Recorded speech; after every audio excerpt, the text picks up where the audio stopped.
Guess what, Kate? Guess who we have on the podcast today? Tell me. Emily Morrow from the Whitefish School of Ballet. Oh my gosh. Nice.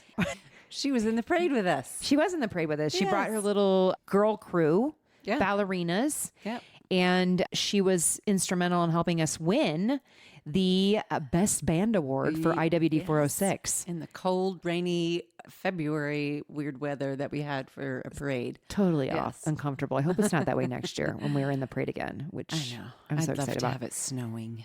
Oh, wouldn't that be But beautiful? it You up would there be. singing And and just having snow come down. yeah, and dancers and Yeah. contortionist. Exactly. Stephanie, bendy girl. Yeah. So we had Emily on the podcast and We had a great chat. great chat. So many wonderful points and takeaways. And just to give a little insight into that, we talked about her tremendous training in dance, how well versed she is in the dance arena. And I learned that there is actually different types of ballet. I just thought ballet was ballet. yeah. But she had this word before ballet. And I was like, what's that mean? And she was like, oh, it's from this country and they do things a little different. I was like, oh. Yeah. And we It was talked fun to learn things. What I took away from it was the conversation around being a performer and either performing solo in a solo way. How would you call that? Solo performer versus being in a group setting. And then we dove deeper into the fact that a lot of times if we're perfectionistic, solo, it's just all on us. It's you, and that's it. You're out there performing. Now, if you're in a group setting and you're technically trained, you're methodic, you're perfectionistic, perfecting all your moves, but then you have another person out there next to you that might not be as confident as you are. It was interesting. We dove deeper into the fact that do you compensate for that? Or do you just allow them? Do you trust that they will step up to show the best version of themselves? And we talked about the idea of just stay in your lane. Yeah. Don't Trust your coworkers. That's not the right your word. teammates. Yeah. Your And fellow dancers. yeah. And I thought that's applicable to all sorts of softball teams, work relationships. If you're getting ready to put a big meeting together to present to some customer, a big customer, you have to trust that who you're working with and that performance value piece is going to be there when they're under pressure. How do you work under pressure, Kate? I usually just plow through it. I'm like a buffalo. There's a storm coming, and I turn around and face it and run. I don't know. Do you really?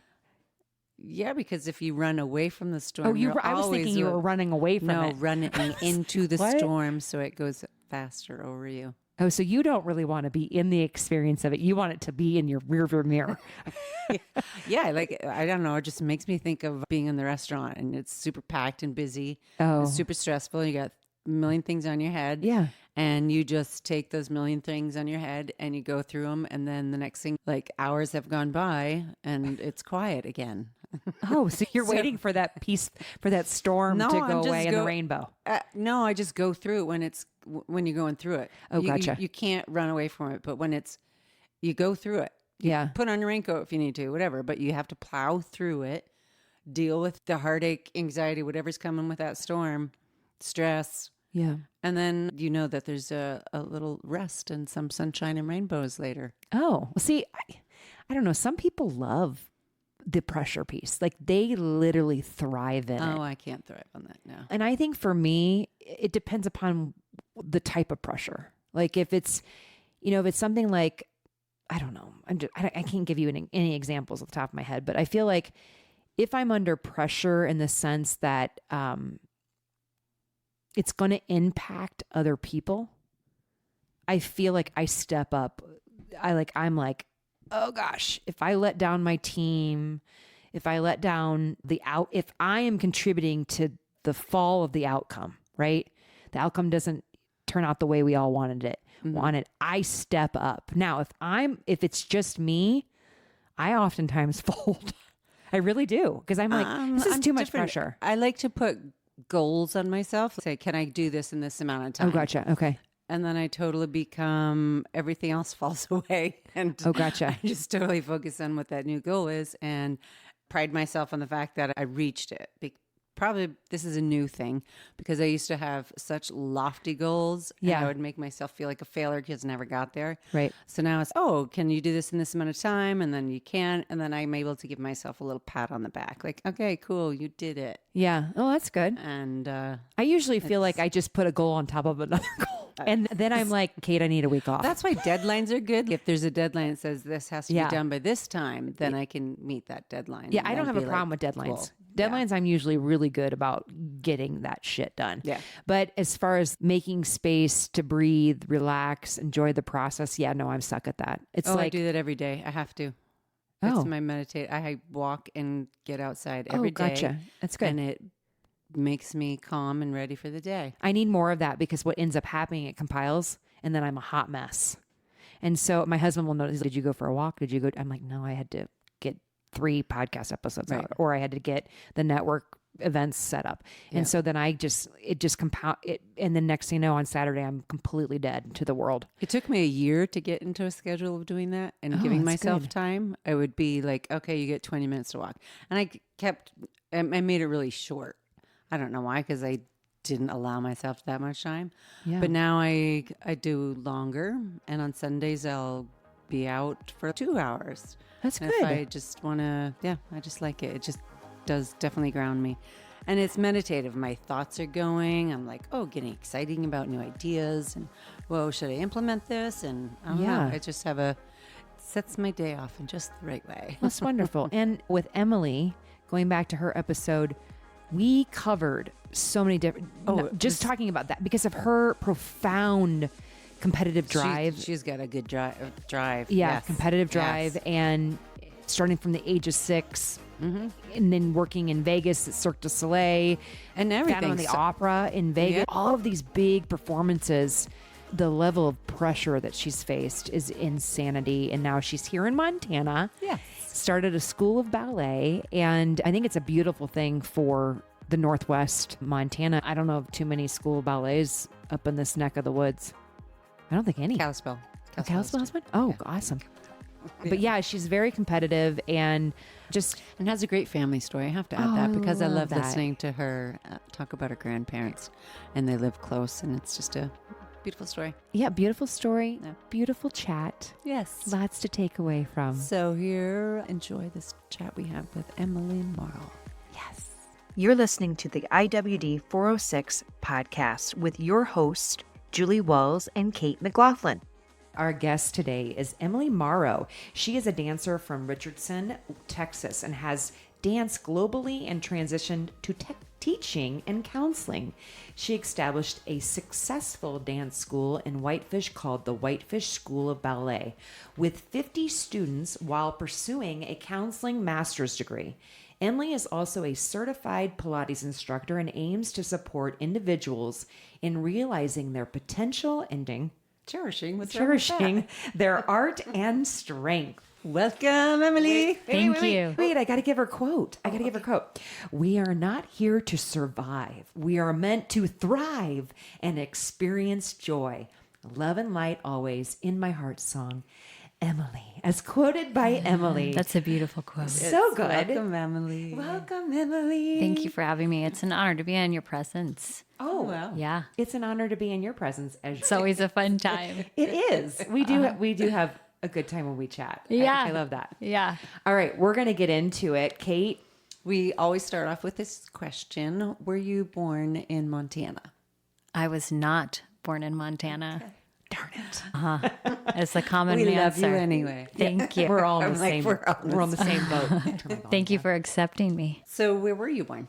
And give us a little bit about your upbringing. Absolutely. I am a proud Texan. Yes. I was born in Medical City in Dallas. Okay. My parents are Stephanie Morrow and Vincent Morrow. My grandparents are Cosmas Damien, Dana, and Dolores Dana. I am a proud Sicilian as well. So the heritage of my mother is a big deal in our family, being Sicilians, and specifically Sicilians that came from Albania. So a lot of my family still speak Arbrish, which is an Do that Albanian. again. Do that again. Arbrish. Arbrish. Did I do it right? It's like a rolling of the tongue. Yeah, That's cool. it's nice. Wait, so both sides are Albanian? My mom's side's Albanian, Sicilian. And My then- dad's side's Lebanese. Lebanese. Irish. Oh, Nice. cool. Yeah. What a cool mix. So what was that like growing up with such a strong connection to your ethnicity?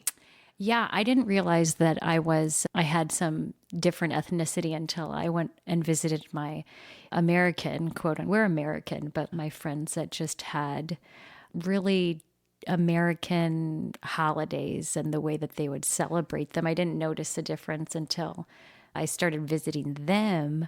And then I realized, oh, not everybody has a Lebanese spread and a turkey spread at Thanksgiving.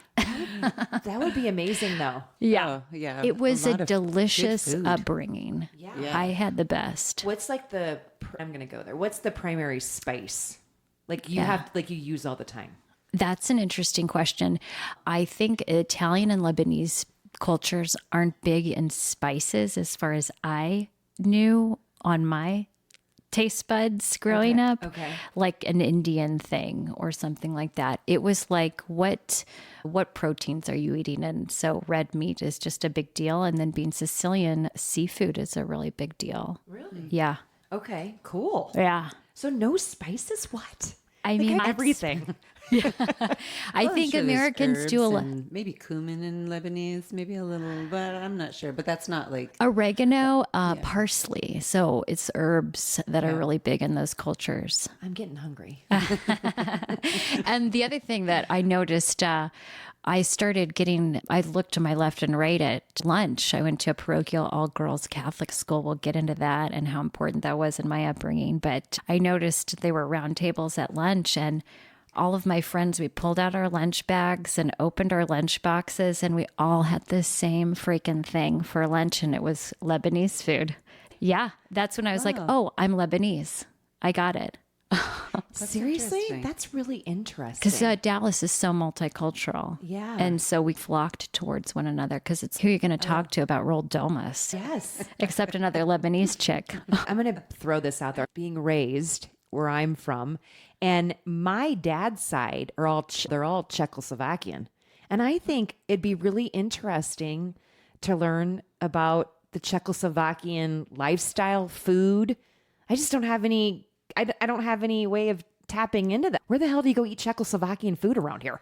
Yeah. I in don't Montana. know. Big You have city. to make it yourself. Maybe I have to start a restaurant you do. on You're top from of the Chicago. podcast. Yeah. You're from Chicago, right? Yeah, I am. No, I'm south of Chicago. I'm like Chicago. I'm central. And it's not a small city. It's Peoria. It's 300,000 people. But yeah, there's no Czechoslovakian restaurant to go to. My mom's side's all Irish and I think a little bit of French.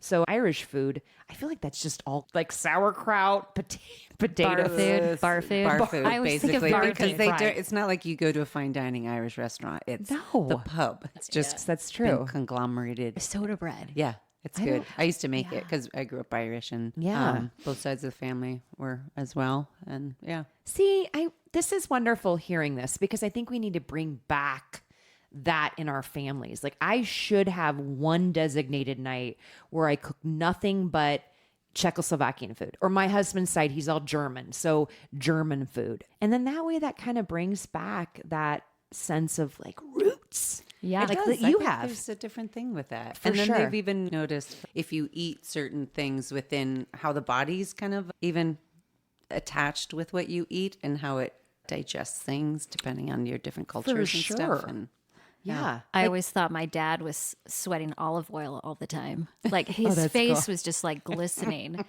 And I was like, it's that Mediterranean diet. It is. And you have beautiful skin. If people were here looking at you, you have beautiful skin. So I'm super That's so jealous. sweet. as They a help. say that Czech women are the most beautiful women in the world. That's what I heard. I think, There I you don't know, go. You are 15 years beautiful ago. too. Yeah. Oh, thank you. Gorgeous. I feel like that song Christina Ag, "You are beautiful." Should come in. What you? Yeah, whatever. Let's talk about the 90s later. Okay, yeah. Let's move it on. All right, so let's get into your upbringing. Talk about that. Sure. Yeah. My grandparents had a big hand in my upbringing. My grandparents and my father. I would say I was my father's daughter a lot. We just connected on classical music. So I had a very artistic family. I have musicians as cousins. A lot of them play at South by Southwest. They're very just prolific artists. My great-grandmother was a professional gold leaf framer in San Francisco. What is that again? Wow. So gold gold leaf framing. Yes. Yeah. That's a really interesting art and cool. It's very beautiful. Yes. And she was a painter and a very good painter. It was just the things that she made were beautiful. It was a tight schedule in my upbringing. So I was like a professional child. My mother had me in activities 24/7. Because of that, and paired with my personality, I was really competitive. I had to win, even at jumping on the bed with a friend. That's interesting. And if I was losing, they had to go home. I was a bad loser. So do you think that was a personality driving behavior, or do you think that was cultivated within your family? Obviously both, but what's stronger of the two? I think I wanted to make my mom so proud. Okay. And she had me enrolled in everything. So I thought it was a nonverbal request to be good at everything because she just didn't stop enrolling me in things. So I was like, oh, okay, I'm going to win at this too. I think my breaks and my sense of like calm, peace, fun home was at my grandparents' house. Grandpa was a home builder in Dallas, super smart guy, 100% Sicilian. So smart that during World War II, they kept him in Dallas to do the business of the war instead of fighting on the ground. That's Yep. freaking cool. Yeah, the story goes he and his two brothers started a contracting business in Dallas to build out Dallas homes. They couldn't stop fighting over spaghetti dinners. And my papa was like, that's it. I'm going into business by myself. And he did, and he was super successful. So they lived in a mansion in Dallas, and I grew up in that, and I was just felt like a princess at their house. Yeah. It was nice. warm, and just because my grandmother, I'm rambling, I love my grandparents so much. My grandmother was his interior designer and bookkeeper. She was smart, classy, and artistic, and she was brought up in a parochial boarding school. So her house was immaculate. Yeah. That's amazing. At the same time, she was really nurturing, which is rare, right? To have those two things. Yeah. Really specific, but loving. I do like boundaries. I like parameters. I like structure, but I also like that give, and to hear that, because if you grow up in a militaristic type household, oftentimes that whole like grace and like love gets lost, or sometimes as a child, you don't think you're doing enough, or you have to earn the love. You have to type justify your existence. Yeah. Yeah. Yeah. We're still doing that as adults. We are. Subconsciously. We are. That's true. It's also very fortunate that you have your grandparents that were so close. So Oh, I'm assuming yeah. you get to see them like every week or something. Oh, yeah. It was a constant Yeah, request. that- Our that's house was awesome. a little chaotic with the 4 kids and then my parents. I think they were always working out, their marriage too. So I was like, my grandparents were just, they had so many systems Yeah. inside their house, like domestically. Everything in the freezer was labeled. Like that's how systematic they were. But yeah, she was so loving. If your feet were on the couch, which I dare not do because I'm her granddaughter, but if my brother did it, because he would just not remember the rules, Yeah. she'd be like, sweetheart, take your feet off the couch. Like in a really Texas, gentle, Oh. so sweet, but your feet needed to come off the couch. Yeah. Yes. Yes. Yeah. I love that. Yeah. And I, what was my point? Oh, I was thinking like out loud in my head, I was thinking the fact that as parents, and we are, and I know that's future, Sure. Yeah, right? hopefully. But parents wise, I look at it as, dang, you're so in it. And then as grandparents, you're not a grandparent, Kate, right? No. But I think as grandparents, it's like an opportunity to do over again. Like, Or it's just a different relationship. It's a different relationship. Looking forward to being a grandmother one day. It just sounds like a absolutely. fun thing. it does sound like fun. And I feel like that's your chance to fix things that you didn't get right during your parenting. Because then you're just Right. you just have less stress on your head. You You're do. not like I'm just enjoying and loving you, and that's my job. Right. But yeah. but it's not. But see, why? Why what? Why do you think that is? Because Why? Because you're not getting up in the middle of the night with them. You're not a parent. You're True. a grandparent. But if you had to So- live in parent, a grandparent, wouldn't they still take that on? Wouldn't they go back to that role in their head of like, I'm Depends on parenting you? if you're the person that does that. That's because true. You'd have to do your own boundaries. No, I've done that. Or am I in your house because you want me to play the role of the nanny? Right. It depends on individual relationships. But if you're in that way. co-parenting the children, you would probably go back into that As mindset. a grandparent, Yeah. co-parenting, I don't know. I mean, because I look at like Maybe there's somebody some that do offsetting that, that pressure, that stress of rearing a child. I feel like there's such a benefit to what's it called when you have intergenerational living, where the grandparents are living at home. That's very, immigrants. And that is pretty, I feel like the Italian, that's a big thing. Yeah, no, it's actually a really big thing.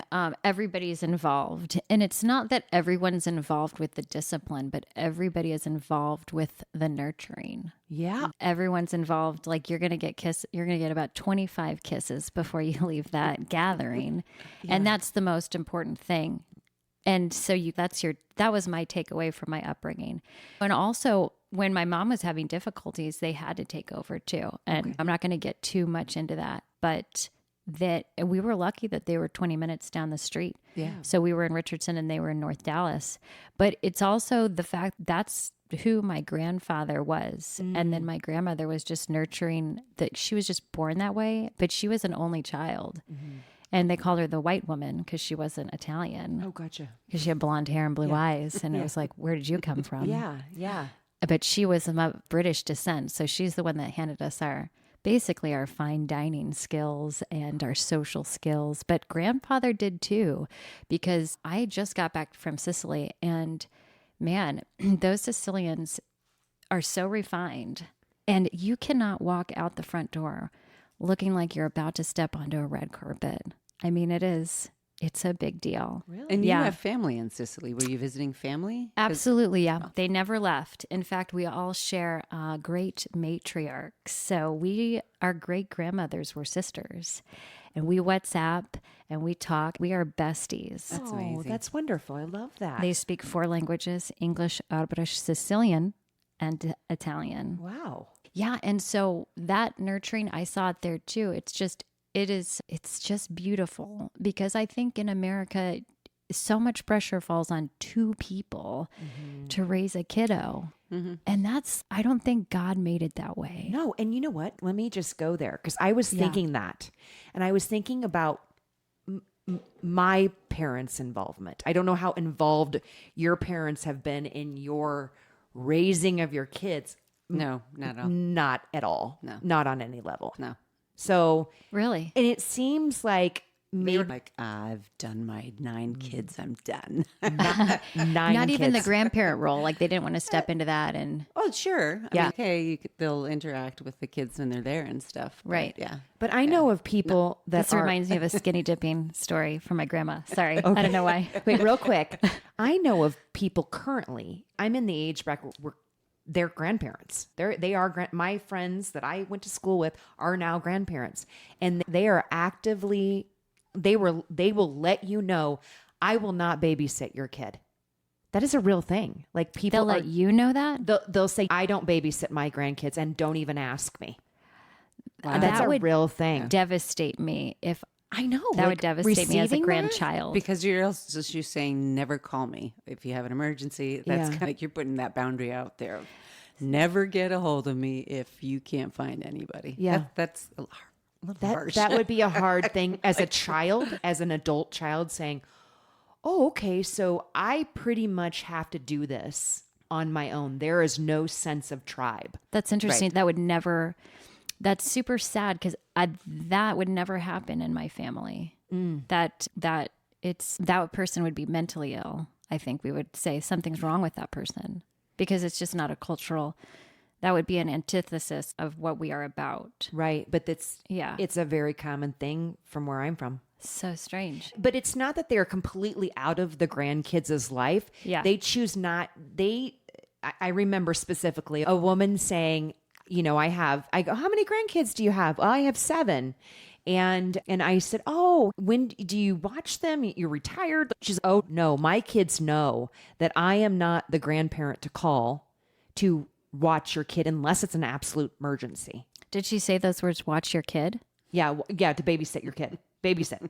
That seems really like distancing. Exactly. But she said, I want to be where I take them on vacations and go do fun things. And Right. Yeah, but when then it's a I forced choose- relationship in weird ways of now we're going to be a family because we're all going on a vacation together. And I Right, don't really right. like to spend time with you, but I'm making time now and you're going to all have Well, fun and because I'm there's- spending money on this trip. That's an interesting point because there's none of those spontaneous domestic memories that were made on the fly, say cooking with your grandma or Yes. something like that. And the conversations that happen too. That's You on the- learn yeah. coping skills by sagey people in your life. And the elders are so respected. They're not called elderly in ethnic groups. They're elders. yes, yeah, Or absolutely. Which is a big difference in the language too.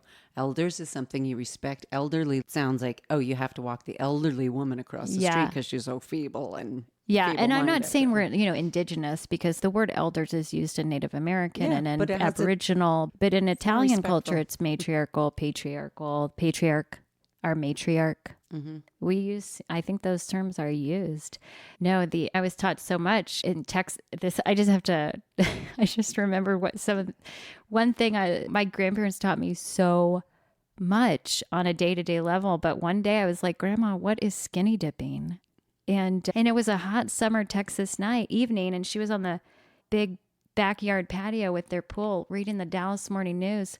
And she said, oh, honey, they're the World War II generation, the greatest generation ever. She said, oh, honey, you just take off your clothes and you go swimming and it feels so good. I was like, I want to do that. I love that. And there was a certain liberation about their stage in life that's so important to teach children, especially a child that was taking life so seriously like myself. Yeah. Let's get into that. And when did you start dancing? Six or seven. Okay. Yeah. My mom saw me dancing to like jingles and commercials on TV. Things haven't changed, just so you know. That still happens all the time. Okay, what was your favorite jingle? Because I'm thinking of commercials right now in my da da da da da. I'm loving it. Okay, go ahead. Plop, plop. Yeah. We were never. 583-2000 Empire. Remember that one? Oh my God! No. Yeah. That's that might be a Midwestern. We had it too. It's a carpet cleaning company, right? Yes. Yes, totally. Yeah, that's a Midwest, like Illinois to Texas type company. Go ahead. Sorry. Anyway. Yeah, I'm trying to think of commercials that I would dance to. 867. No, that's an 80s song. yeah, an 80s song. Yeah. We had 309. lawyer commercials like Jim Adler, the tough, smart lawyer. 867. No, that's the same song. But I remember that number, and I sat behind his daughter in Mass going to college. I remember I was like, is that Jim Adler's daughter? I used to dance to that commercial all the that's a time. riot. She's Catholic? That's cool. But yeah, so your mom watched you. And She said, watched me. She was good at noticing people's talents. That was one thing she was really good at, that and cooking. And she said I would always end right on the beat. And it could be a song that I didn't know, but I could predict this is probably my dad's training too. I can get into my dad's prolific, mind-blowing knowledge of music, and specifically classical music and jazz.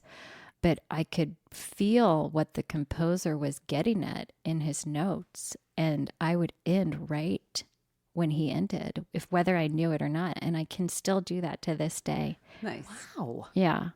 That's like a genius type I think it's trait. intuitive. I think it's intuitive, and I think it's exposure. Mozart's dad knew what he had when Mozart was young, and he went to a master and he said, hey, I have a prodigy. What do I do with him? And that master trainer said, expose him to all of the arts, all of them, painting, sculpture, music, pantomime, whatever, commedia dell'arte, whatever at the time. And my dad's mission was to do that with me. Wow. Yeah.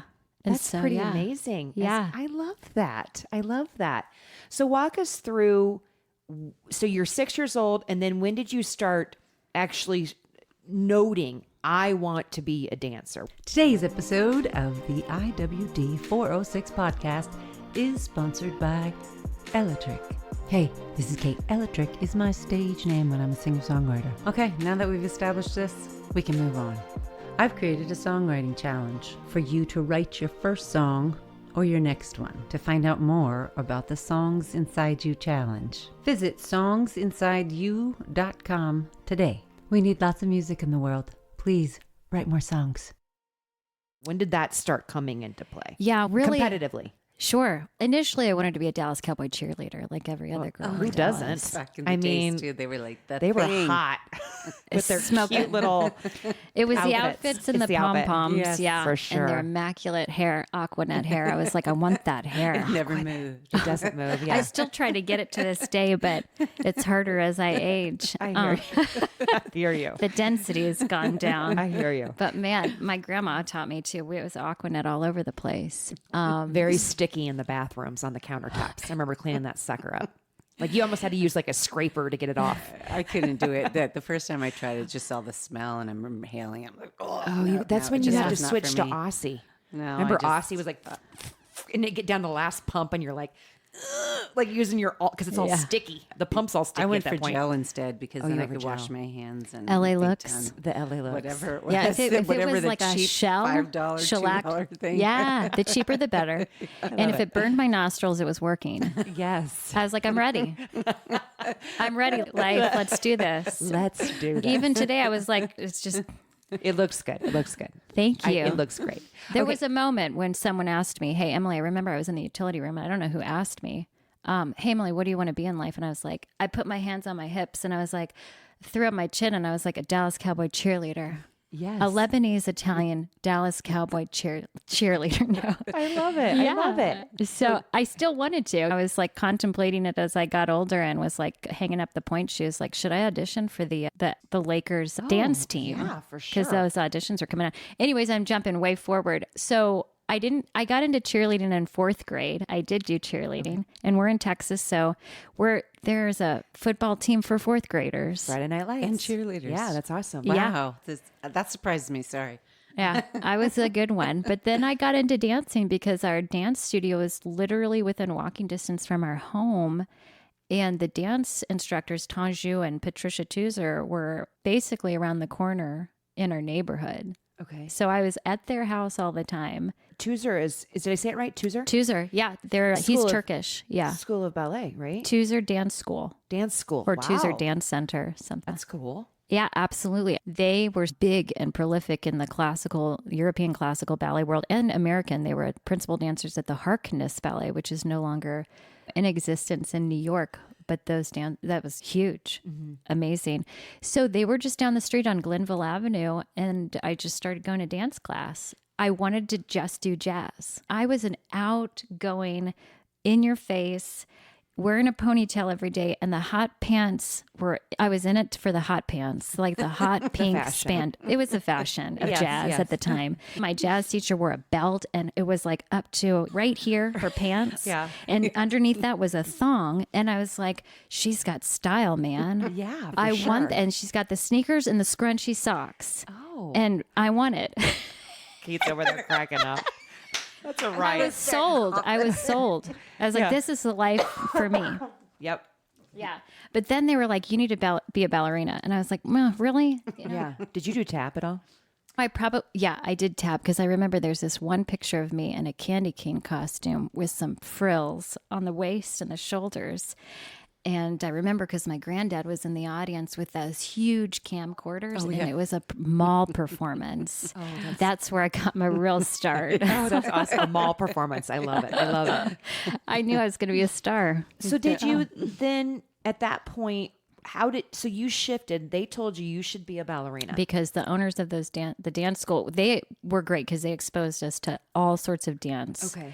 And in the summer, we did fun things like Hawaiian and Irish step dancing wow. and things that you don't get to do during the year. That's what you do in the summer. But because they were ballerinas, it was just a premier ballet school. So that was the natural flow. Yeah. I never stopped at jazz, though. I couldn't let go of the sequins. Oh, the sequins. See, I thrive in a sequin suit. Yeah. So, And not glitter, sequins. oh, I love a good sequence. Okay. Is that in high school then? That was 6 and 7 years old. 6 and 7 years old. And Yeah. then you honed. So how were you at the studio several days a week at that point? I probably started with 2 or 3, and then all of a At sudden, 6 and 7 years old? Yeah, Wow. absolutely. Yeah, we don't get enough time up here. That's a complaint that I have. We just need more infrastructure to get to a certain point. You have to do it. You have to put in those hours, and then at some point, I can't remember. You're just all of a sudden at 5 days a week. Wow. Yeah. In high school, and at that point, No, now, before high school. Before high school, Yeah. and now in high school, were you? Because at high school, you need to be ready to audition for a professional company. What? I did not know this. Yeah, This if you're is- not at a certain level, like at 15, 16, 17, it's a predictor of professional outcome. Wow. Yeah, it's so true. at that point, 15, 16 years old, you're 5 days a week at the studio. Do you really have a life? Absolutely not. No. Okay, I was going to ask that. I'm like, and then, so then at that That's point, what you sign up for. you knew at that point, you were like, I am committed. I want to be a professional dancer. Yes. And then, so then did you go on to college or no? So I went and I did a summer in Chicago in Wayne, Illinois. It's like some country town. I've never heard of Wayne, Illinois. It must be like a blink. You go through it. Yeah. if Okay, you don't okay. blink too fast. Okay, like a slow blink. Okay, got it. But there's an excellent Vaganova school there, a Russian style school. And my private Russian teacher had the connection with the director over there. I cannot remember his name right now. But I went and I performed as a principal dancer for their summer program, Don Quixote. And then I lost my train of thought. What was the question? No, You were in high school you were- going to. going into college. So this is basically Yes. your first professional job. Were you paid or? I was wasn't paid. It was just a it's guest teaching situation.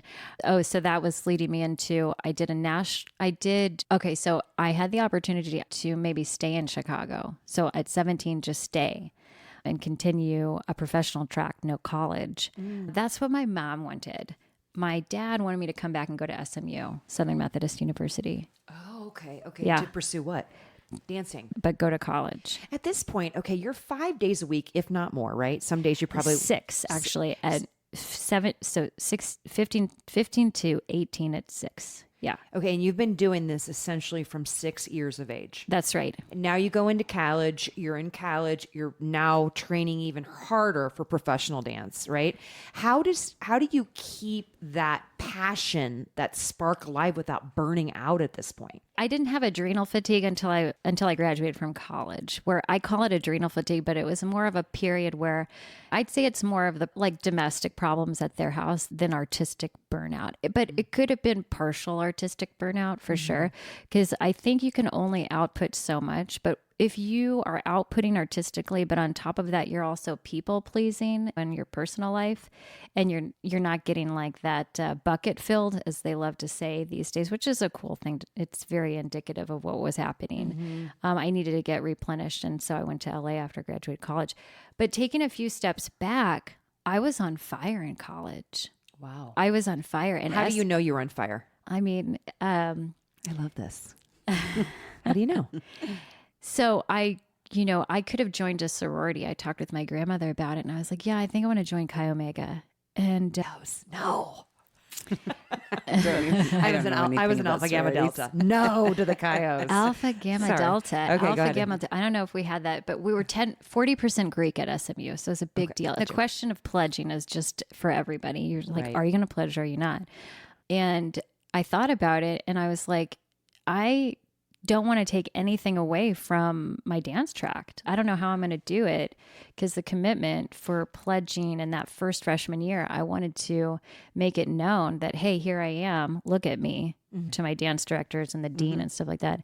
It paid off. I ended up getting the Dallas Dance Council full scholarship award two years in a row. Awesome. And out of the whole Meadows Dance School, I was awarded best female dancer out of freshman through senior. And I was a sophomore. So is that how you measured the fire? So the I was intensity? measuring, it's interesting. Even now I'm like saying, look at these external awards that I got to measure the fire within. But I know that I was really enjoying my time there. Okay. I loved being in a department where I would walk down the hallway and I'd have these actors doing the weirdest things down the hallway for like voice warm-ups. And I'd be like, that's stupid. Yeah. But I've never seen that before. And it was this exposure behind the scenes that I loved. I love seeing, and then other people's passion. One day I walked by Clarence, What's Chuck Norris's sidekick in the Walker, Texas Ranger? He just passed away a couple of years ago. Oh, I don't know who that is. I've never seen that show ever. Clarence, I Sorry. can't remember his last name, but I was like, oh, dude, that's a good show. Walker, Texas Ranger.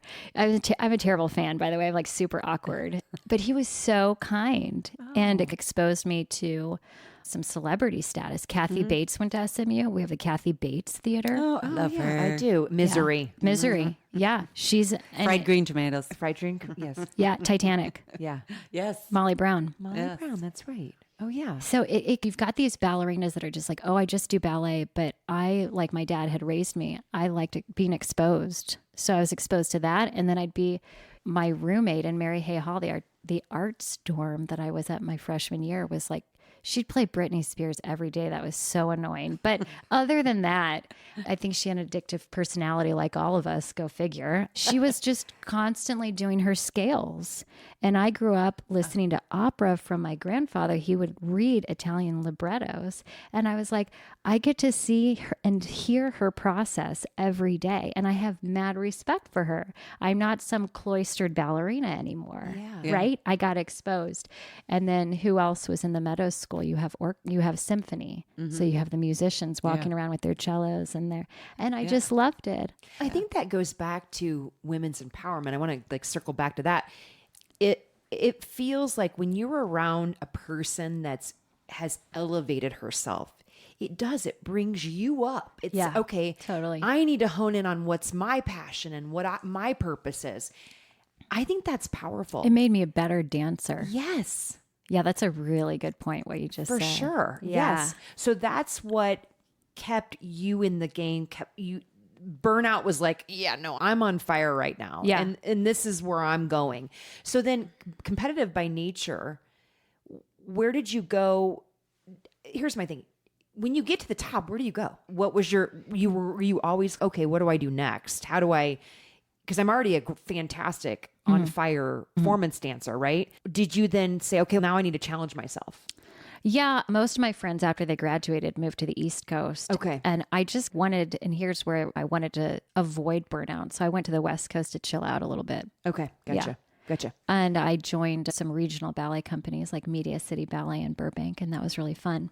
Oh, cool. Nice. Yeah. I joined a talent agency, and then they would send me on, but they would mismanage me. They sent me on a Michael Jackson audition, and I was like, A Michael Jackson audition. What is Yeah. that? Ballet? That would be, maybe they were going in a different direction.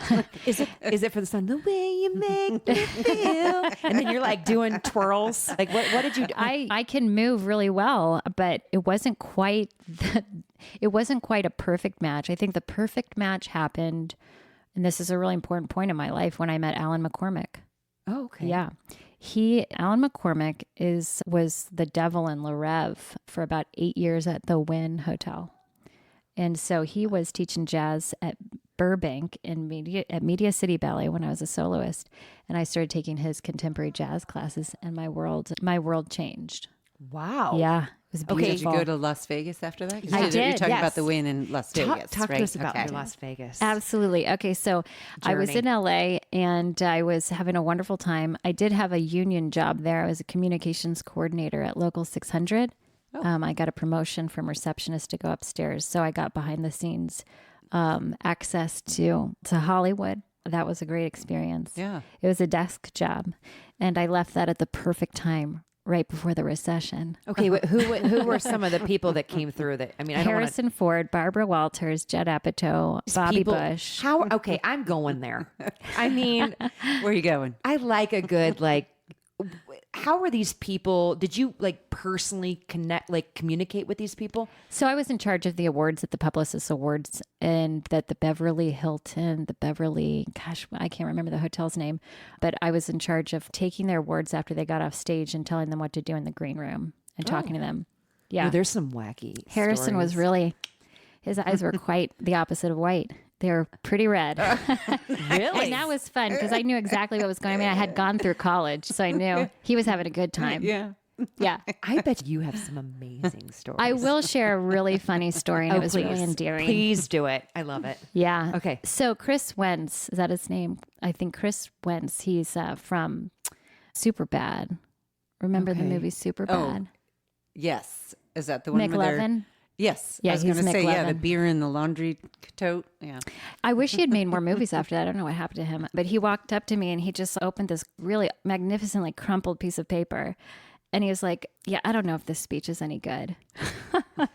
And I come from a literary family. I looked at it. I didn't really have time to read it. I was like, you know what? I'm sure it's going to be really good. Oh, good for you. Yeah. Confidence He in was it. a sweet boy. I was probably 10 years older than him. Okay, now I want to know, did he ask you out on a date? I wished. I was into the nerd thing for a long Oh, I time. love that. I love that. That's good.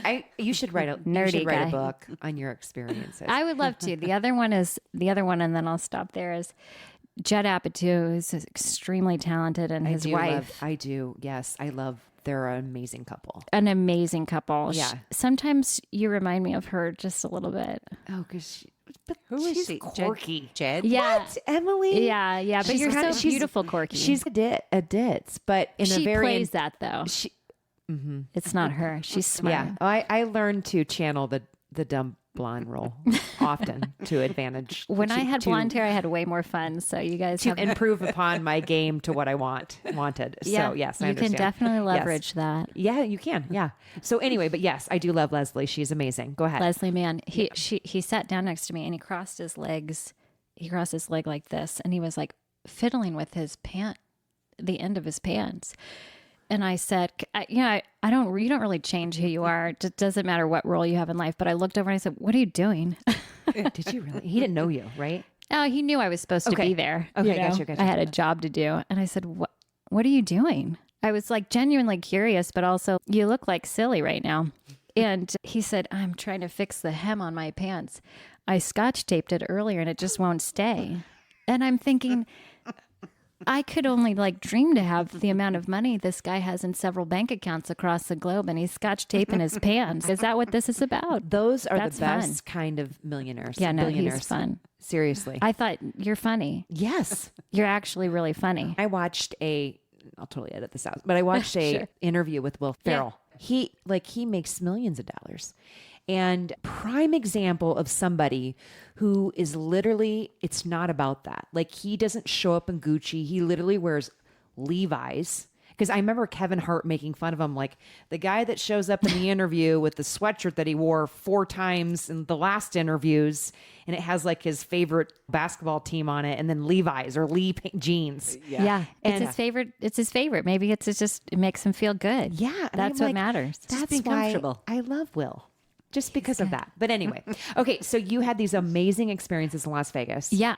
Los Angeles. Or Los Angeles. And I will say, I come from a one facet of the artistry is my cousin who's in New York now. He's a director.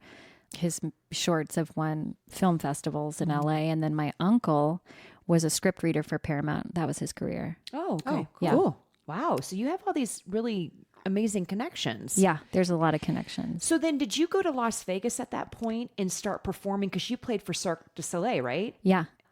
So when I met Alan, I started performing for him in LA. Okay. We would do shows, like one show we did for Virgin Airlines, just performed at their Christmas party. And that was like a big deal for me because it started putting me on the map with commercial stuff. And that was really fun. And I noticed he was really connected. And he said, "Hey, Emily, all the talent's going to Vegas right now." I said, "Oh, really? That's where it's happening?" Yeah.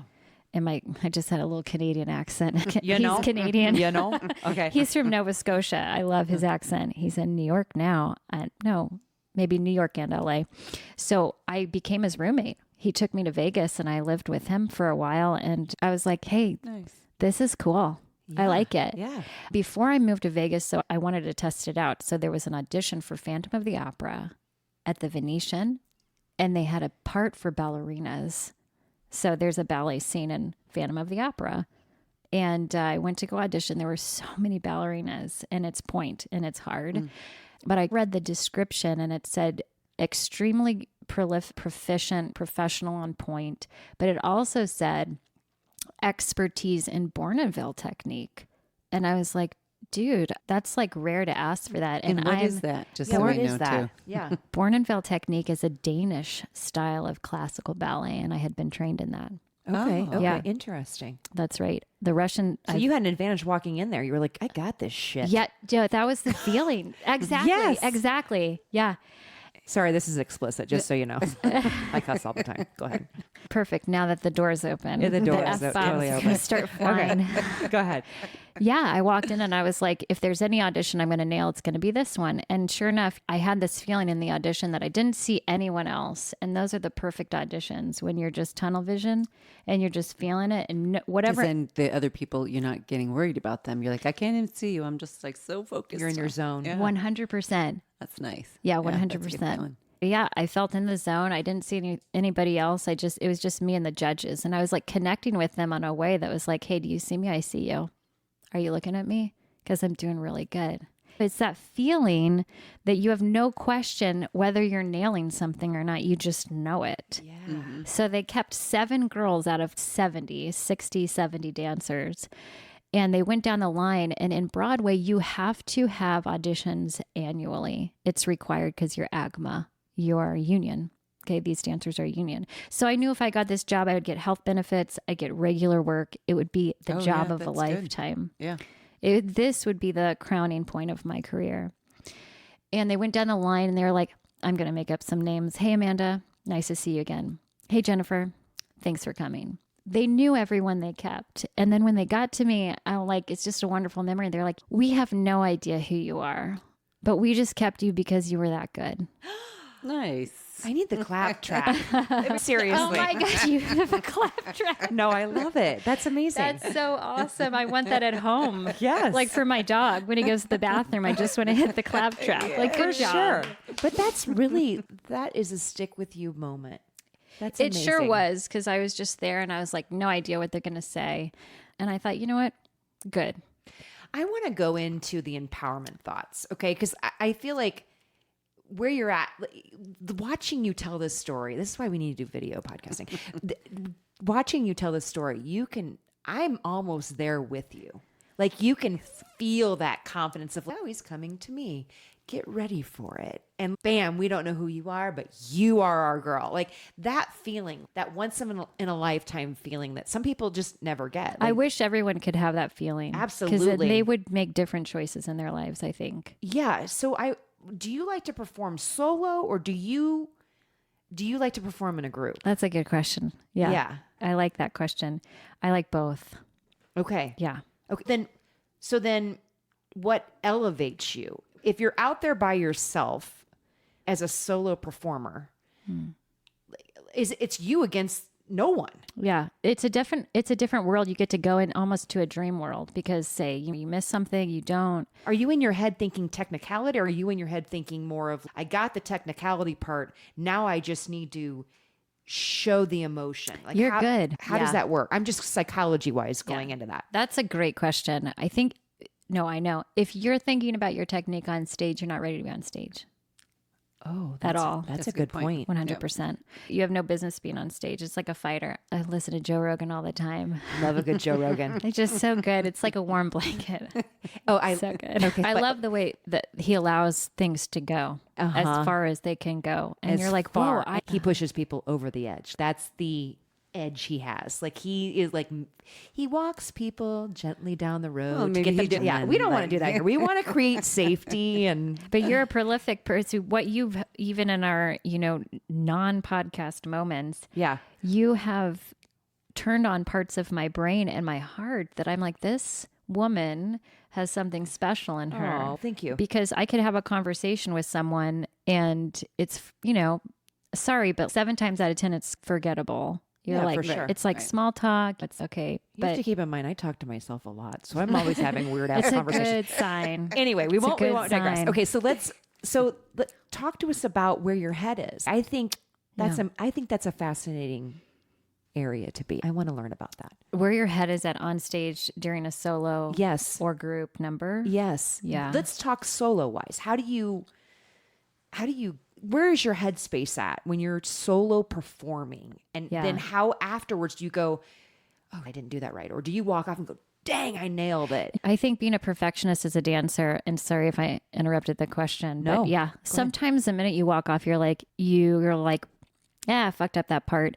But if it eats you up, then it means you weren't in the right heart space to be there anyway. Okay. Because you need to know that did you give the audience the point of that dance? Did you give them the gift of what that all was about? So then walk us through how you prepare for that. That mentality is the audience can almost feel like It's that a relationship. Too. Yeah. Was that for me? Was I just doing the steps, the motions, or was I actually giving? Because when an artist gives from their heart, it is something the audience can receive. If someone says, I love you, or say if someone says, I'm in love with you, and then you're like, yeah, I love you too.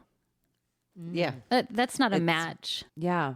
So then before you go out and perform a solo performance, Sure. Where are you at as far as preparation? You studied, and then are you watching the audience and how they're reacting and to see, okay, how do I better connect with them before I walk out there? Walk us through that process.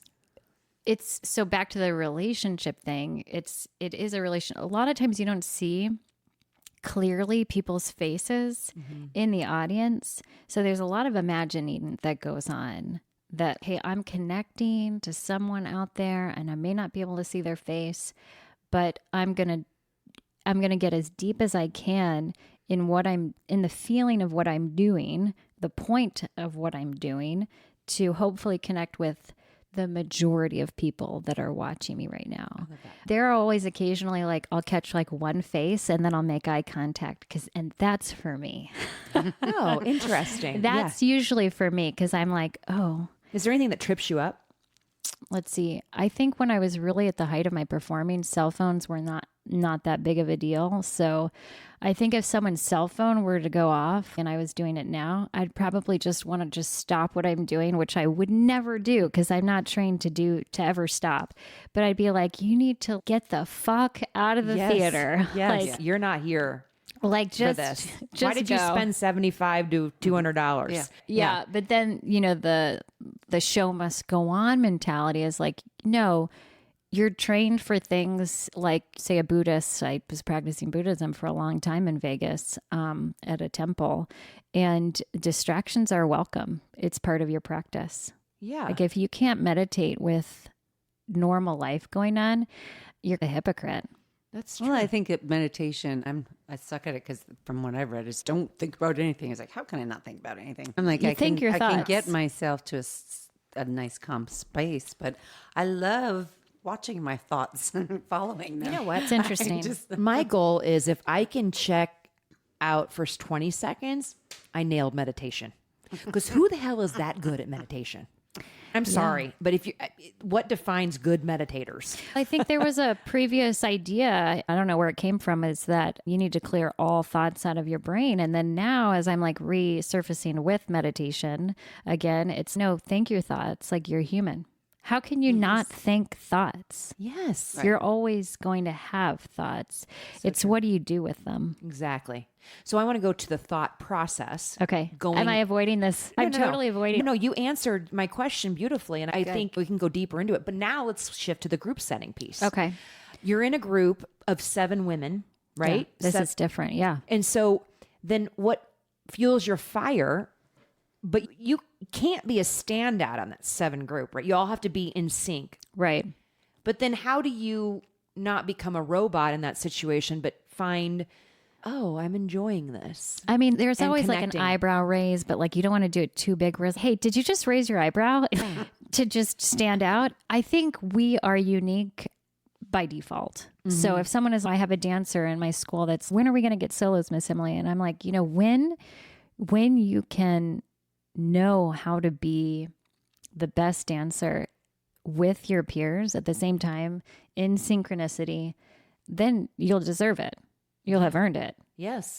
I think I'll always love dancing with a group because it's when you're doing the same thing with someone on stage, like a group of dancers, it is the most electric feeling. Yeah. The energy is different. I've done that with bands when you're just playing and everybody's all in the same vibe. It's just... You're creating some real vibrational movement. Yeah. Yeah. That's cool. I'm more of an observer. You don't want me on stage. I totally want you on stage. There's nothing I would offer. There's so it's pantomime. There's hand puppetry. Oh gosh, no. There's ventriloquism. You tried that the other day. I'll leave that to other people.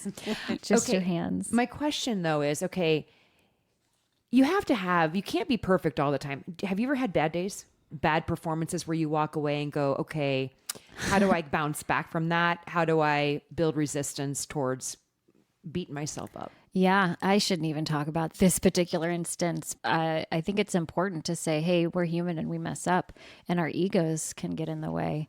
I was a magician's assistant for a while. Seth Grable, he's great. He's still doing his thing. He's originally from Beverly Hills, and we worked together a lot, and that was a lot of fun. Okay. We did shows at House of Blues, at Mandalay Bay. We traveled to San Francisco and did stuff, and then we started doing America's Got Talent. Oh. Yeah. Wow. There's a cute Rocket Fizz when Rocket Fizz was like a couple commercials and stuff like that. Yeah, I had so much fun with Seth. So we did this America's Got Talent episode. And we were the dancers and he was an illusionist. Okay, so we had this big metal framed cube that needed to go in the docket and out of the docket. And that was our job, me and this other girl. I'm not going to name her name. And I'm so sorry if you, like, I hope she may or may not listen to this, but it was all my fault, just so you know. Diane, it was my fault. Diane. Okay. Diane, I think it was Diane. And bless her heart, like she just could not get that frame right in rehearsal every time. And I had such a big ego at the time, and I was, damn it, why can't this girl get it right? It's so easy. And I was just like, stop fucking up. All right. But she got it right on the show day. I happened to overcompensate, expecting that she would do the same thing. Instead of, so here's the keep your side clean no matter what. Stay in your lane. Stay in your lane. But my ego was like, she's going to mess up again. So I'm going to overcompensate so we get this right. That metal frame cube came tumbling down in front of Sharon Osbourne. Oh no. And all the other people on the panel. And they were like this. Oh shoot, she's putting her hand in her head in her hand. And I was like, I fucked up. Yeah. Like it was me this time. And that was all ego. And it could be trust. It was You're trust. not trusting in their capabilities. That's right. And some women and men in group settings, they suck in practice, but pressure, man, you put pressure on people, they get out there and they perform their asses off. Yeah. And I've seen that with my daughter's softball team. Yeah. There's some girls that just fold and some girls that just step up and you're like, man, I saw her in practice and she sucks. But then they get out there and they're like, there's a different pressure. Focused. Different stuff happening when it's... I got all these people watching me and I'm going to get out there and I'm going to knock it out of the park. Yeah, I didn't, and that was her. And so I had all this maybe, and probably the judgment I had on her and the pressure I put on her in rehearsal wasn't helping her. So I did a lot of evaluation after that moment. And then the most demoralizing thing was the interview backstage. And they're like, Seth, what went wrong? What do you think happened? I don't even know. And then they asked me. And I was like, I have no clue. When I think I lied about it because I was so like, oh my God, it was me. Like I'm the one who messed up. And so that actually changed things for me with working with other people. Yes. You don't get to judge them. That's not your place. You don't get to put the pressure on them. They're responsible for them. So actually that moment makes me think of the clinical counseling I do or think about now is that, hey, where I end and where you begin sort of book. Isn't that a book? Yep. Yeah. And so that was the first time I was like, oh, interesting how I think that you created that scenario, Emily. Yeah. Yeah. Because it's the manifestation piece. It's law of attraction. I visualized her it's messing Abraham up. Hicks. It's all of it. It's like and that amount of energy where my nervous energy on her. You're in a out. Mindset, a positive mindset. Yes. Awesome. So I do believe in that emotional drive that we all have in these situations when we're together. Now I don't Zoom, like when you're like talking, you're not getting that, but when you're in person with people, it's the emotional, it's the physics, it's quantum physics, right? It's quantum physics. Yeah, because so many studies that have been done, it's like people manifest these illnesses inside of them, and it's just so evident. It's so evident, and I think you can see it if you're like, yeah, I'm a skeptic. Test it out. You can test that out in the smallest ways. Yes, because with we're going to go down a freaking tangent, but quantum Let's do healing, like the physics behind it. actually they are now able, quantum entanglement, they are now able to measure the emotion through the dopamine, serotonin, the adenosine drive. They can actually measure and weight it. So they know the pressure that emotion has. So it actually has Viable weight and depression and 1,000%. and sinking. And yes. So if you are storing all that emotion, if you're a perfectionistic person by nature, Yeah. It can be negative if you're not transmuting. exactly. If you're not you're counterbalancing it with the ability to give a little bit of fault in our lives, like to allow bad. We call it grace, right? Grace in the Catholic world. Yeah.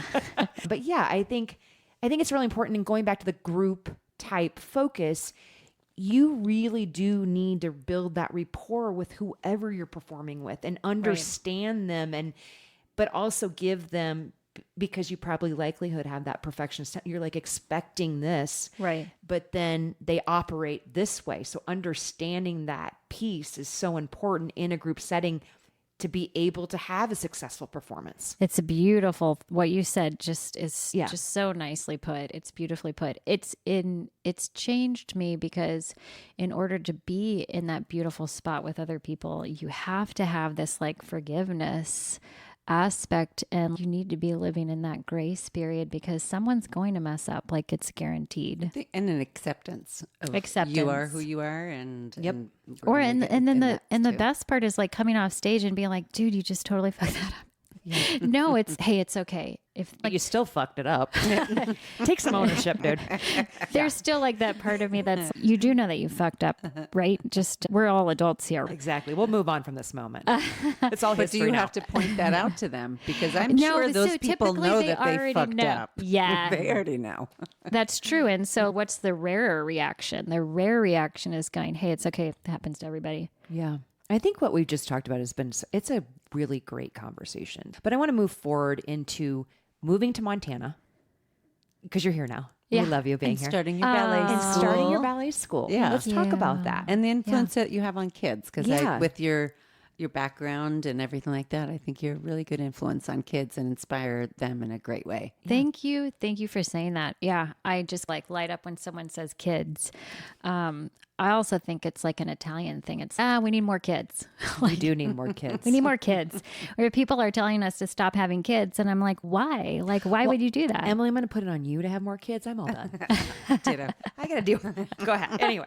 So yeah, walk us through the whole, like how you created this opportunity for Whitefish. It's a really unique opportunity. Yeah, I came here to start a family, and I was in a long distance relationship. He was in Oregon and I was in Vegas. And then I won't go down this rabbit hole, but I came here alone. So I wasn't met. The other half just decided to bail. And I was like, oh, where am I? I'm sorry. How cold does it get? I came here on a ski trip with him, and I was like, I knew, but that winter was like a warmer winter. Yeah. And couple of winters ago. 4.5 winters ago. Oh, okay. Okay. Gotcha. Yeah. And I was in Missoula before coming here for about 6 months. But I was like, oh, people wave to each other. That's good. That's like Texas. I had this like Texas checklist. I was like, Yeah. how friendly are they? Do they wave? Are they assholes? Are they cool like in the Pacific Northwest? I don't like that. Yeah. Yeah. That's great. Are they all living behind a computer and just totally disconnected to humanity? Don't want that. Yeah. So people were grounded, I think. And I was at an age where, like I said, I came here for a specific reason. But then when I realized that wasn't going to be the trajectory, I feel like most women are creators, and I just needed to continue to create. If I wasn't going to create a family, I was going to create something else. And I needed to. It was a need. Yeah. So then the Whitefish School of Ballet was created. There was like different iterations of Emily before that happened, like trying to find out I wanted to start a Pilates studio. And that's what I had done in Vegas the last 5 years, was certified in Pilates, group fitness, cycling. And that's what I did privately. I taught Pilates to a lot of big people out there. But I was like, hey, you know what? This is a super small town and it's already saturated. Yeah. And I don't want to do that. And then you started The ballet. the ballet. Yeah, the ballet school. And how many years now? It's been 4.5 years because I started in the summer. That's wonderful. That's good. Yeah. How many kids do you have? So I have a roster of 150. Some of those are active, some of those are inactive. And And how many performances a year? we do 2 performances a year. When? Sometimes 3. We do a Nutcracker and we do a spring show recital. Oh, when's Yeah. the... Is that coming up, or have you just finished? We just finished last Friday. Oh, Good job. Yeah, it was great. They were wonderful. nice. And then our next thing is summer program, June 24th through the 25th. Okay, say that one more time. So you have a summer program. Summer program coming up June 24th through the 28th Where does that take place at? the O'Shaughnessy Dance Studio. Okay, that's where you teach, That correct? is correct. Okay, Yeah, okay. So the O'Shaughnessy in Whitefish. that's right. And those over those 3 days, where do they... 5 days. 5 days. Where Yeah. do they purchase tickets at? They can just email me. It's on the website. They just email me. They ask to register and I send them a registration link. Now, Super easy. can kids register at any time to sign up for dances? Like, or is there a certain time frame? Fall dance, like regular school year. Yeah. They can sign up anytime, really. When it gets close to Nutcracker, I'd say a month out, 2 months out, it's almost, they can come take classes with us. Yeah. But it might be hard to catch up for the show to participate. So what are your goals? Like what do you envision for the School of Ballet? The original vision was to create an academy and then to create a nonprofit touring company of pre-professional children. So they tour around Montana and expose people to classical ballet in the state. Yeah. Yeah. Is that in the works? It's still in the works. It's been in the works. We're looking for sponsors and people that are interested in, and I still need to contact. It's at North Valley Music School. You do need to talk to her. Yeah, Yes. because she left me a voicemail and I cannot find that voicemail. So if you're listening, I'll get you. thank you. Yes, because I think marrying those two School of Music, where you have kids that are playing all sorts of types of instruments and then having dancers. Accompanying, children, musicians accompanying dancer children. It's just because even a it's lot good. of the high schools have orchestras. Yeah. And that would be an interesting mix. I've never with high dance. school orchestra and dance, and Totally. Yeah. It's important for musicians to be able to serenade a dancer musically 1,000%. and a dancer to dance to a live instrument because they're like, no, I'm going to end on this beat. And it's nope, he didn't end there. And they're breaking ground at the School of Music. Right. Already at Smithfield. So I can envision a beautiful outdoor summers event. That's the other thing is that the summers here are so beautiful. and so jam packed. I think Idlewild does an outside amphitheater for dance. It's just like the fact that we don't have a stage outside in the summer for dancers to dance among the trees here is a travesty. Yes, thank you. There are some people Yes. with big outdoor stages. One was west of here, and then there's one on the lake. Oh, geez, can't remember. The guy doesn't run it anymore, so I'm not being any help on I that should brain just part. hit up some of the contracting companies like the Malmquist. I know the person over there because they're so busy with these vacation homes that I'm going to get dogged for this, but my thing is, what are you giving? What are you giving to the community that you're moving into? Uh-huh. And if it's just you building a vacation home for your family, that's not touching a lot of people. No. In fact, that's taking some. Yeah, exactly. So, yeah. It should be like city council stuff. Is if big developer comes in, I was having a discussion with some other women just last night, and they were saying, well, in West Virginia and a couple other states, if a big developer comes in, then they might be building the firehouse. There's a different community element that sure you can build here, but this is what you need to do for us. I think it should be a requirement. That's a beautiful idea. I think when you move state to state, each state should have its immigration requirements as an EMIGRANT requirements. Is that 2 M's or 1 M? I think it's 1 M. Where you're coming out of one state and moving into another state, there should be a test. Do you know what the flag of Montana looks like? Do you know what the state bird is? There's this lack of care that's, we can do it, but just because you can doesn't mean you deserve it. There's a certain situation where like when you earn something, human nature is I'm going to respect that because I worked so hard at earning that.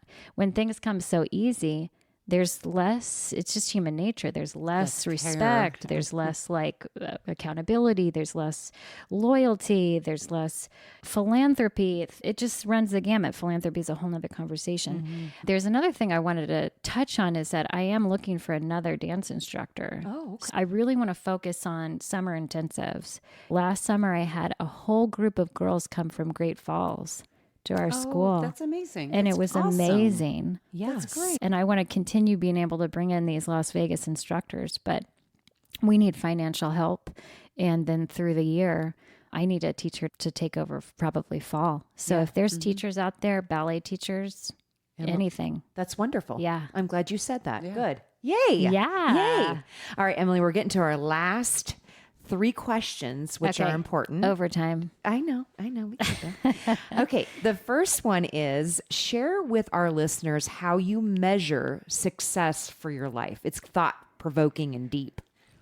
Yeah, success for my life. I would say I'd go back to the topic we just talked about is like, how many lives am I touching? How many lives am I changing in a very positive way? Yes. Whereas if a group of people or a person walks away from me feeling like better, that's important for me. Whatever level that is, macro, micro, it doesn't matter. That's successful to me. That's wonderful. Yeah. That is good. That's real success. I could Yeah. have $5 in the bank and be like, hey, you know, what was the impact here? Yes. And that would outweigh that. You have Maslow's hierarchy of needs, of course. Like I'm a hungry girl. Like I need 5 meals a day and I need to function. Yes. But when it comes to like importance of like life mission and what you left life on your deathbed, that's it. Well, as I was going to say, I'm like at the end, it's you want to look back at. I just was reading something online about what common things come up on people's deathbed. That's a huge topic. So huge, and you'll have to come back, and we'll have to have another conversation. I want it 1,000%. so bad. But I think it's so important to look at impact of your life because who the hell is going to get up there at your eulogy and talk about what you did? Oh, you owned this company, but it's about the touch pointing of how this person made me feel better or made me feel more loved, or I trusted this person, or their character led me to do this. So I think impact is a super important thing. I think for most all of us. It's an important 100%. thing to do when you're alive. When you're alive. To be cognizant of my actions and my being affect other people. Yes, 100%. absolutely. No one's going to go up there and this guy owned 5 houses and then silence. Okay. Yes, that's so true. You know what I'm saying? That's Well, we all want at the end for people to say nice things about us. I don't care. I'll be there. meaningful things. My right? husband's always like, we're going to talk about the stupid shit you did throughout your entire life that we're all like, what? That's good Oh, too. that's good. It'll keep people That's laughing. good too. It's true. It'll be like a stand-up comedy event. Like a burn, like a roast. A total burn, a roast. Yes. Yeah, I want to be roasted. I do too. I think it'd be fun. I don't at all. She was such a klutz. Yes. All right, we have another question for you. If you had a time machine, what historical event or time period would you want to see and why? Okay, I love being a lady. I really do. So probably right before they cut off Marie Antoinette's head, that time period. Yes. The French Renaissance? or- Rococo. Yeah, Rococo. That would be Rococo, what's that? Rococo is like everything gaudy, like gold, just the fleur-de-lis. Okay. The fleur-de-lis the was big this- dresses, like the big with the The side dresses, the hips that went out for That's miles. why they made the French doors, because girls had to turn sideways, Yes. French doors, in order to get through those French doors. That's where I want to be. You do? Huge, the wigs, the powder wigs that just super high, the tall hygiene. wigs. I don't want to poop in a bowl. You know what I'm saying? That doesn't flush. Especially with the dress on. That would suck. But sometimes I'm like, was I a princess from my past life? Because I'll have these thoughts like, where's my butler right now? And it's like, where did that thought come from? Is my chauffeur here? I'm running late. It's okay. I love that. I think it's a longing. I for want to me. ask you, Kate, what historical period would you want to be in? Go back to. Oh, I want to be a woodswoman. Maybe not frontierland. Yeah, I'd be one of those Wow. crazy woodswomen that just leave me alone. I'm Like I'm you're out there here. hugging trees and like A pioneer. No, like a dancing pioneer, naked around the like, fire. Oh no, a pioneer. Okay. Yeah, like okay. I'd be able to shoot a gun and protect myself. You can do that and now. I could. but bring that I back. didn't have to. It would be like, Oh, you want to be on in my. you want to be in survival mode. I like the challenge of raising your own food, doing that kind of thing. I think that'd be Wow, it'd be interesting. self-sustaining. I could just see you with a rifle. I'm a good shot, but I don't know like terminology, so I apologize, but I could just see you cocking a rifle with one hand and just be like, get off my land. Like an Annie Oakley type situation. Yeah, for sure. Yes. That's a cool look. That's awesome. Okay, we're going to get to the last and our most important question. I shouldn't say that, but it's one of our really signature questions. It's our signature question. If you could pass the mic to a Montana woman to share their story on the IWD406 podcast, who would it be and why? I love this question, and I thought about it. Morgan, gosh, you know what? And her last name eludes me, but she took over from Cheyenne. Cheyenne Williams was an amazing costume designer that did all of our costumes from hand, our Peter and the Wolf. Morgan is right now, because I suggest Morgan because she's here in Montana right now. Cheyenne is in Boise now. We lost her to Boise. Morgan's in Bozeman right now doing costumes on their Shakespeare Festival. She is so good that she should be working in one of the coasts. It's for Paris. She's just so good. Wow. That's wonderful. I think she should be on. And she is a gal and a half. A gal and a half. She is a gal and a half. For a young lady, she's not something to be messed with. She's cool. Wow. She's a gunslinging costume designer. That's pretty Montana. I'm excited to talk to her. Yeah.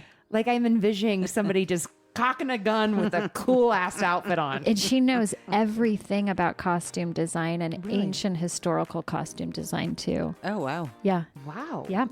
That's some serious passion. She's a hidden gem and she works at the local fabric store.